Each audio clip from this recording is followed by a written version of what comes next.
Are the Chicago Bulls finally going to do an actual rebuild? Let's talk about it, people. What is going on? Yo, Faiz Sports Talk back at it with another video talking some NBA. So if you guys are new to the channel, please do subscribe, folks. I have been wanting to talk, by the way, about the Bulls. They have just not given me a reason to. And you know what? This might be the start of it potentially. All right. And what do I mean by that? We just saw the Bulls make a trade for Josh Giddey. I gave you guys my thoughts on that trade in a separate video. Go check that out. Basically, I wasn't a big fan because we didn't get any draft compensation and Josh Giddey regressed last season. So to me, really felt like the Bulls didn't get much out of that trade for Alex Caruso, an all-NBA defender who every virtual contender could have used. And I know that there was a very good market for him. And they just flat out couldn't get as much value for him as they should have. So that was the Giddey trade. And even though I wasn't happy with the returns, the only silver lining and the only positive thing that I could come away from that was, hey, is this the first domino that's going to fall for an actual rebuild? Is this finally what we have been waiting for, which is now that Caruso's got traded, we can go ahead and trade Vooch, we can go ahead and trade DeMar, we can go ahead and trade Zach, and we can go ahead and start fresh and do an actual rebuild, which we probably should have done 2-3 seasons ago. All right? I'm still not 100% convinced, but I'm going to go ahead and say right here, right now, that I believe AK and ME should have at least the awareness to know that this thing doesn't work anymore and they're going to blow it up. That's my prediction. I'm not 100% convinced because this front office is absolute garbage at this point in terms of what they've shown us. But I'm going to go ahead and make that claim and make that prediction that I think they blow it up now. Because if you trade Caruso for a young 21-year-old, then that means that you know that you're not ready to contend. All right?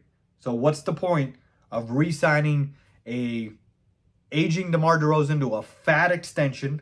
What's the point of keeping Nikola Vucevic, an old, non-defensive center, around for a while? What's the point of keeping Lonzo Ball? What's the point of keeping Zach LaVine? All of these players should go. And in fact, you got to rip it to the studs. You got to rip the entire team apart. And the right way to do this rebuild is to get really, really bad, really, really quick. And I do mean really, really quick. And why do I say that? Because I want to tank for Cooper Flag. Yeah, go ahead and check out this kid. He's going to be the #1 pick in the 2025 draft, folks. Cooper Flag is unreal.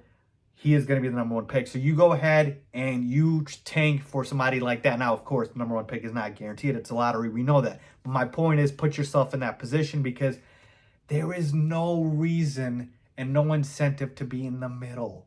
The middle sucks. All right? You're either at the top, you're either elite, or you're garbage. All right?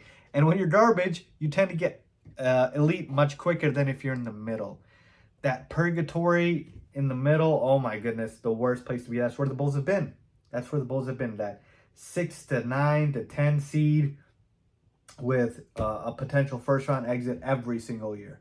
I'm tired of it, folks. I'm tired of it. I want a real superstar on this team. I want to compete for championships. I want to be able to actually see some good basketball out there, folks. So to me, that's what I'm doing if I'm the Bulls.